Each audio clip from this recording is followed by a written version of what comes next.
Hey there, how are you today? My name is Dana Demara, and you have landed on Astrocast.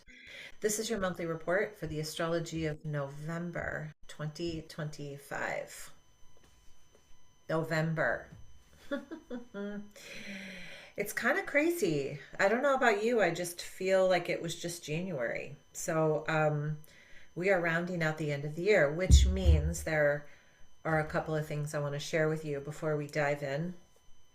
One is that I will be offering enrollment for my cosmic map again, and that is the astrology report for the entire year of 2026. It is a class, I always encourage people to come and attend the class. We'll talk about eclipses, when we have full moons, new moons, any really important transits, retrogrades, things like that, and then how to kind of prepare based on your astrological sign. It was a hit last year, so I'm going to do it again. So stay tuned for that. And then the second piece is I am only going to record one more weekly forecast because, well, you'll see in the theme. The theme is for next week, for the first week of November, is really beginning to realign and reassess your energy. And as much as I love doing the weekly forecasts, it's a lot. And so I will continue to do the full moon, the new moon, and any kind of really big transits, but the weekly stuff will be embedded into my astrocast.com. So I'll send an email to you. I'll put links down below in YouTube, but just know that I'm going to do one more. And then after that, it'll be just full moon, new moon, transits, cosmic map. Okay. I'm excited about it. So I can almost hear some of you being like, no, don't do it. But, sometimes we just have to reevaluate and realign our energy so we can show up even deeper, right? Okay, let's get back to November, shall we? Okay, first of all, November starts off with a Taurus super full moon. Now, Taurus is all about abundance and nourishment and self care. So, just that's kind of the theme for this entire month. So, my invitation to you is to just pay attention around that date. I'm going to go through the dates. I'm just giving you the high level highlights, the high level highlights. Around the middle of the month, actually toward the end of the month, November 28th, Saturn is going to station direct. Saturn's been in retrograde for a while, and whenever Saturn goes direct, it signifies the end of a karmic loop. So you will probably, if you give yourself some time and nourishment, around the end of the month, you'll probably sit back and be able to look at kind of certain things that have come up for you since Saturn went into retrograde. And I would bet that you will see some karmic loops kind of finishing up. It's a good thing. The 1111 portal, always exciting. I love the 1111 portal. Um, in numerology, 1111 it signifies the new beginnings. It signifies a powerful time for manifesting.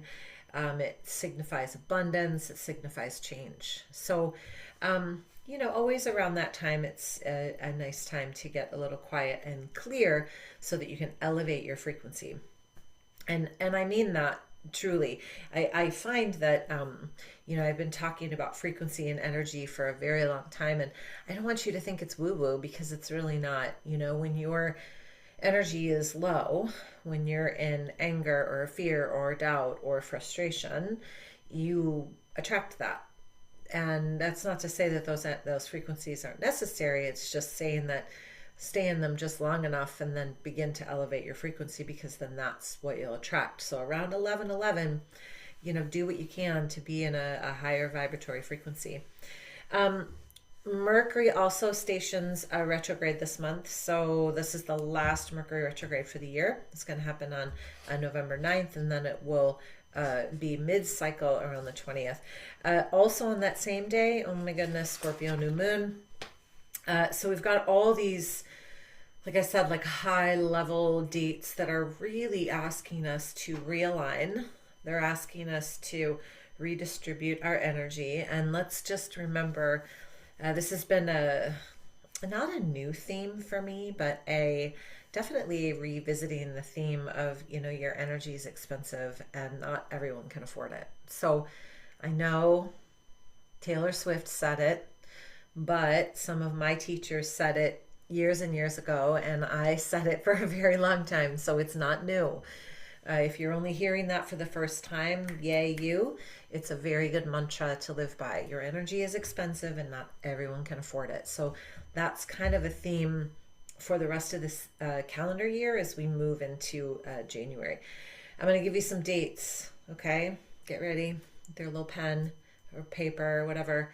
November 4th, Mars is going to enter Sagittarius. Mars has been in Scorpio, which is all about intensity. Mars rules Scorpio. So Mars is in this space of wanting to take things very deeply and intensely.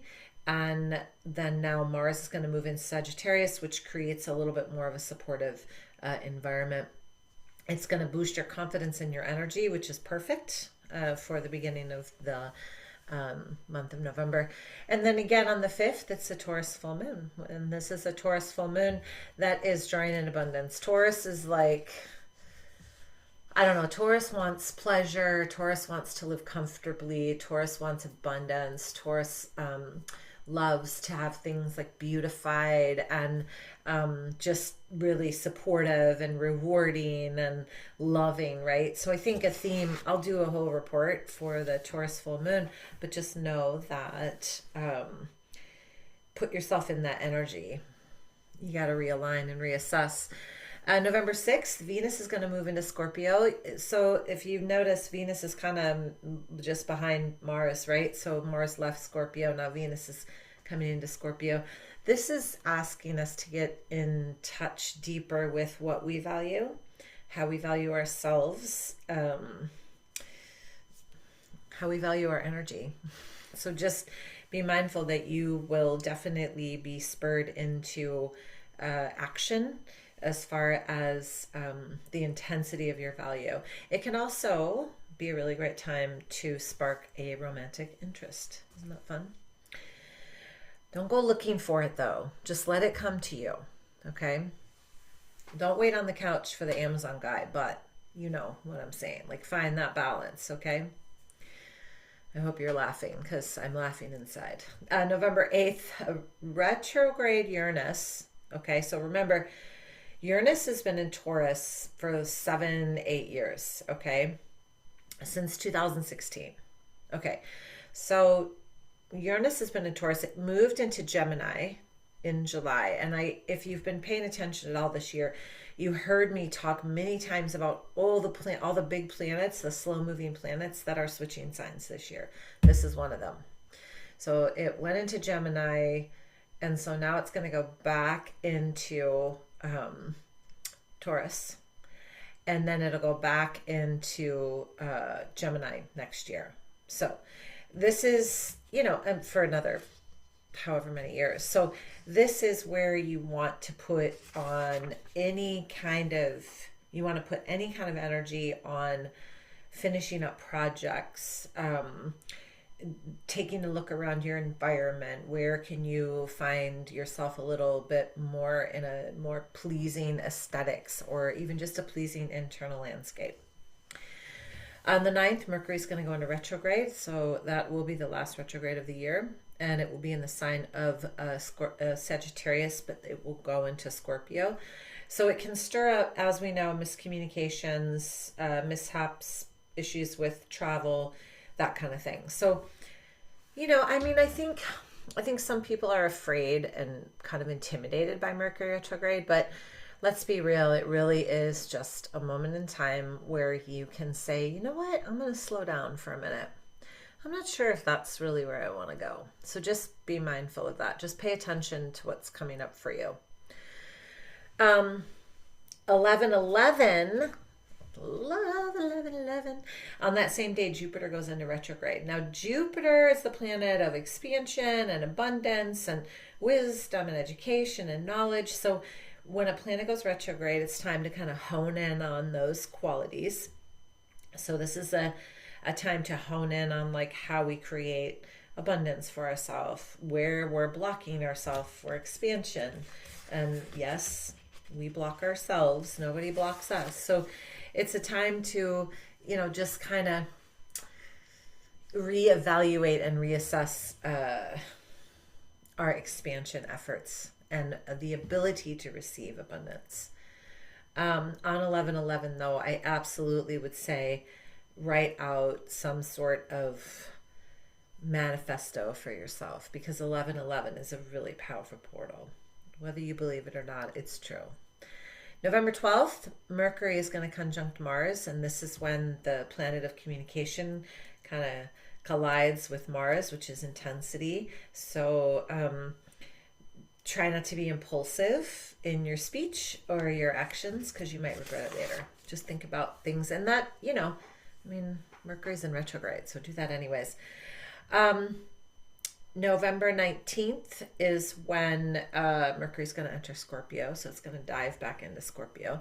This is going to create a little more sensitivity around the heart and around our conversations. We might just be more sensitive to like stories, global stories, stories in our circles of family or friends, and we just allow yourself to feel that sense of sensitivity. Right after that, the day after actually, is the Scorpio new moon. Scorpio new moon is Scorpio new moon it's on the 20th, and I'll do a whole report, but it tends to bring up big changes. It tends to bring up opportunities that you've been playing around with in your head, and now they start to, little threads of opportunity is the word. Little threads of opportunities start to show themselves. So just be mindful. I think it's a good time too, since Mercury's still in retrograde, to focus on like that inner landscape. On the 20th, Mercury will meet the sun. That is the halfway point of the Mercury retrograde little journey there. So we might start to feel a little bit clearer. No need to hurry though. The 22nd, the sun will move into Sagittarius. I love Sagittarius season. It feels like everything just starts to feel a little bit more adventurous and a little more, for lack of a better word, like wild and exciting. And so maybe just see where that lands for you. That's on 22nd. And then on the 28th is when Saturn goes direct. So when Saturn goes direct, you're going to see, if you've been paying attention in your own life, you're going to see where these karmic loops are now starting to wrap themselves up. And when Saturn stations direct, it's always about the homework that you've been presented with to like fulfill your karmic debt. It starts to just kind of shut, and then we get our reward for working so hard. So hopefully you have been paying attention to what's been going on for you. On the 29th, Mercury will go direct. However, keep in mind, it'll still be in its shadow stage till the 17th. So I would say just be a little patient with the process. And then on the 30th, Venus moves into Sagittarius, just chasing after Mars, right? Venus in Sagittarius is a really good time to focus on abundance and, widening our perspectives and really just giving ourselves that space to enjoy life. So perfect time, November 30th, right before the month of December, the final month of the year. I'm very excited about this shift that I've decided to embark on. I love recording the weekly forecasts. And it's just become so much, and we really honestly want to focus on, we being me and my team, we want to really focus on trainings and retreats and all of the goodness, and so we have to really look at like where we're spending our energy, right? So if you want to keep up with the weekly forecast, watch this next one. I'll record it, and then just go to myastrocast.com. It's $11 a month, and what you'll get is journal prompts, a little theme for the week, rituals, and your horoscope. And again, that goes in alignment with our value system, right? Pay attention to what you offer up out into the world and what you are receiving. So just be mindful. You guys are amazing. I'm always so grateful to be here and be able to work through the month. I hope you have a beautiful, beautiful rest of your day. And namaste. Ciao.